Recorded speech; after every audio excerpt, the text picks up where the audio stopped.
जय हिंद दोस्तों, वंदे मातरम। भगवत गीता। दरअसल हमारी जिंदगी में आज की दौर में हम लोग एक ऐसी पोजीशन पे पहुंच चुके हैं जहां पे कि रुक के सोच के खुद के बारे में जानने के बारे में तो कोई कोशिश ही नहीं करता।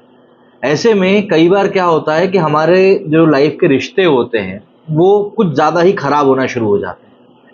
इन चीजों को समझने के लिए, अपनी जिंदगी को संभालने के लिए जो हमारे पूर्वज जो चीजें लिख कर गए हैं, अगर हम शायद उनको बस पढ़ भर लेंगे तो भी चीजों के कई सारे सॉल्यूशंस हमको मिल जाएंगे। लेकिन जैसा कि मैंने आपको कहा ना कि आज की भागदौड़ भरी जिंदगी में हमारे पास इतना समय भी नहीं रह गया है कि हम लोग चीजों को सही तरीके से सही ट्रैक पर ला सके। ऐसे में काफी सारी चीजें होती हैं जिनको कि हम लोग सामने होते हुए भी नेग्लेक्ट करते हुए चले जाते हैं। लेकिन भगवत गीता में इन सब चीजों के सार हमारे लिए मौजूद हैं और इनको पढ़ने से हमें जीवन के कई सारी समस्याओं के हल भी मिल जाते हैं। मतलब अगर हम सीधे तौर पर समझें तो जीवन में रिश्तों का महत्व समय पर समझ जाना बहुत ज्यादा जरूरी होता है, क्योंकि इसके बिना धन दौलत और सब सुख सुविधाओं के बाद भी व्यक्ति हमेशा अकेला और अभागा ही रहता है।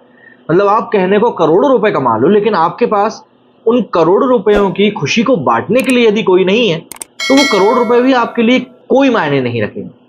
अक्सर व्यक्ति उन लोगों की कदर करना भूल जाता है जो लोग उसे रिश्तों के रूप में मुफ्त मिल जाते हैं, जिसका परिणाम जीवन के आखिरी पलों में उसको याद आता है, जब व्यक्ति इस पर आंसू बहाने के अलावा और कुछ कर भी नहीं पाता। अगर आप इस तरह के दुर्भाग्यपूर्ण अनुभव से बचना चाहते हैं तो समझदारी इसी में है कि वक्त रहते अपने रिश्तों को मजबूत करने पर ध्यान दें। इसमें भागवत गीता में भगवान श्री कृष्ण द्वारा दिए गए 5 उपदेश आपका मार्गदर्शन भी करेंगे।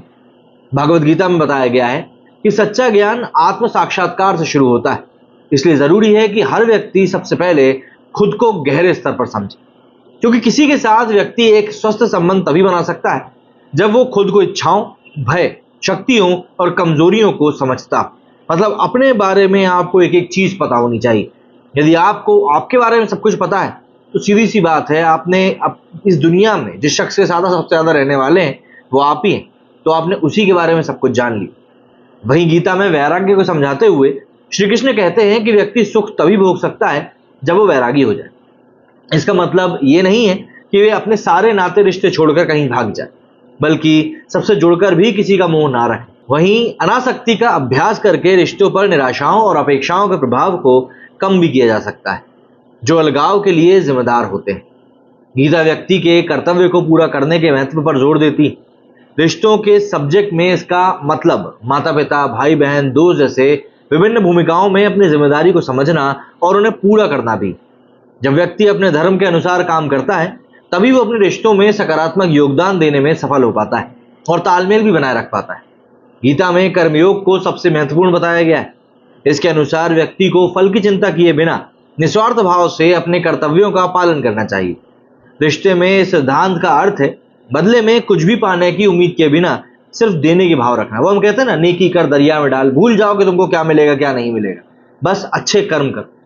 ध्यान रखें, जब हम प्यार और निस्वार्थ भाव से काम करते हैं तब हमारे रिश्ते और भी ज्यादा वास्तविक और कम लेन देन वाले हो जाते हैं। गीता में भगवान श्री कृष्ण बताते हैं कि जिस प्रकार आप अपने लिए दूसरों से सम्मान की अपेक्षा करते हैं, ठीक उसी प्रकार आपको भी सभी पशु पक्षी नर नारी का सम्मान करना चाहिए। इसमें छोटे बड़े का भेद कभी नहीं होना चाहिए। ये समझ ही रिश्तों में सहानुभूति, करुणा और सहनशीलता को जन्म देती, जो इसे मजबूत रखने के लिए भी जरूरी होती। अब मैं जानता हूं आप में से कई लोग मुझे कहेंगे कि हम तो कितना ही अच्छा कर लें, लेकिन सामने वाला तो हमारे साथ गलत ही कर रहा है। भाई भाई में रिश्ते अच्छे नहीं रह जाते हैं। अब आजकल बच्चे माता पिता के साथ खुश नहीं है, अड़ोस पड़ोस तो छोड़ ही दीजिए। तो देखिए, जैसा मैंने आपको बताना कि आपको चीजें कहीं ना कहीं छोड़ना पड़ेंगी। लेट गो, जो हम कहते हैं ना इंग्लिश में, कि यार ठीक है जाने दो, उस वाली भावना को कहीं ना कहीं आपको अपने अंदर लाना पड़ेगा। और एक बार वो भावना आपके अंदर व्याप्त हो गई, उसके बाद सारी चीजें आप देखेंगे धीरे धीरे स्वतः ही ठीक होती चली जाएगी। ठीक नहीं भी होंगी तो कम से कम आपके खुद के अंदर आपके लिए इतना आत्मसंतोष होगा कि आप उन चीजों को ज्यादा माइंड करेंगे ही नहीं। और अगर आप उन चीजों को ज्यादा माइंड करेंगे तो जाहिर सी बात है आप फिर उन्हीं चीजों में उलझे रह जाएंगे। इसीलिए भागवत गीता में जैसा कहा गया है कि बस चलते चलो, ये तो सोचो ही मत कि तुमको क्या मिलेगा क्या नहीं मिलेगा, क्या पाओगे क्या खोगे। जो तुम्हारा कर्तव्य है, जो तुम्हारा काम है, बस तुम उसको करते रहो। देने वाला बैठा हुआ है, तुम्हारी किस्मत में होगा तो तुमको मिलेगा ही। बस अपने संबंधों को संभाल के रखो, क्योंकि वही एक ऐसी पूंजी है जो जीवन के आखिरी पलों में भी तुम्हारे काम आएगी। मेरे स्टूडियो फिलहाल उतना ही। जय हिंद, जय भारत।